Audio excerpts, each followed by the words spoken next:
So yet another hotfix has just dropped for Conan Exiles. This is the third of this age, though there are still a couple of pressing issues, so has this update rectified them? Today we'll look through all the patch notes and find out, so let's begin. There are a fair few things here, so let's run through them as fast as possible.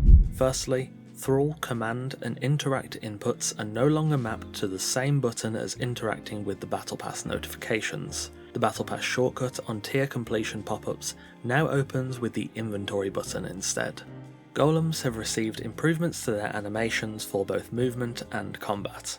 Additionally, friendly followers will no longer attack allied golems. Certain items like the redeemed Legion armour can now be repaired again, as there was a bug where some of those sets couldn't be repaired.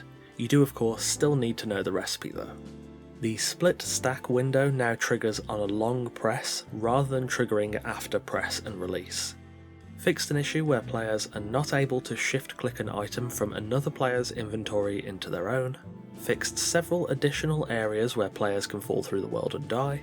Fixed framerate issues when dropping items from inventory on the PS4, fixed an issue where a game's host becomes stuck when respawning after removing their bracelet, fixed an issue where option button indent boxes disappear when nothing is selected in the inventory, logged out unconscious players now display their name when inspected, and then finally for the bug section, gazelles will once again flee from danger.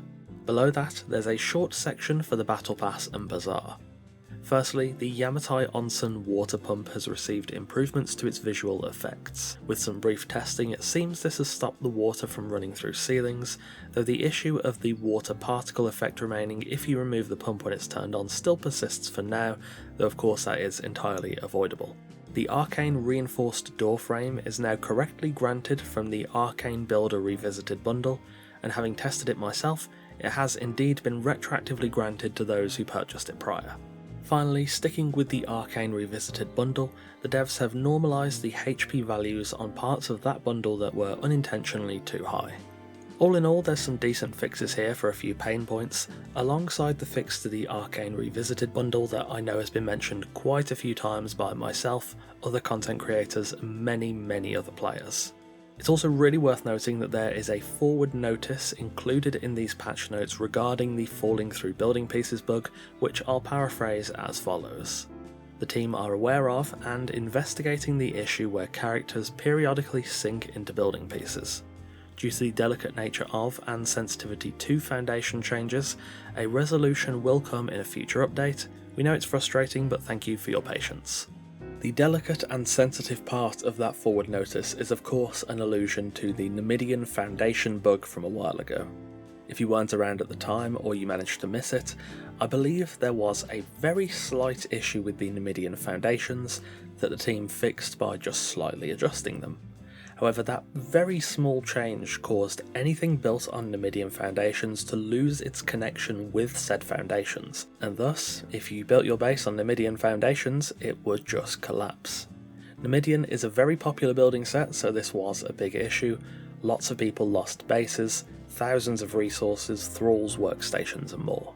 The issue of players sinking into building pieces is a big problem, but to be fair to the devs, the one way to make that worse would be to rush through the change to fix it and, God forbid, have a repeat of the Numidian Foundation bug.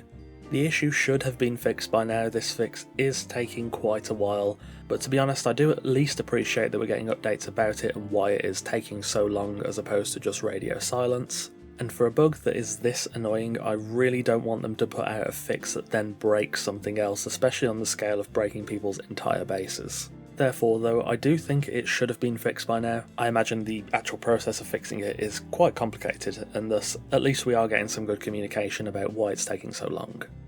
Overall though, this hotfix is pretty decent. It fixes a few pressing issues and pain points, makes fixes to a couple of the Bazaar bundles that many people had pointed out, and though the sinking through building pieces bug isn't yet fixed, at least the team is again communicating why it's taking so long, and of course we know they're working on it. I can't help but feel like in the past they would have just kind of worked on it quietly and not said anything about it, so at least it's an improvement in that area. And there we have it, all the information from the Conan Exiles Age of War Chapter 4 hotfix number 3. Thank you for watching, and of course a massive thanks to our wonderful esteemed coffee cultists for continuing to support the channel over on Patreon. As always, don't forget to subscribe for plenty more Conan Exiles content. Take care, and I'll see you soon.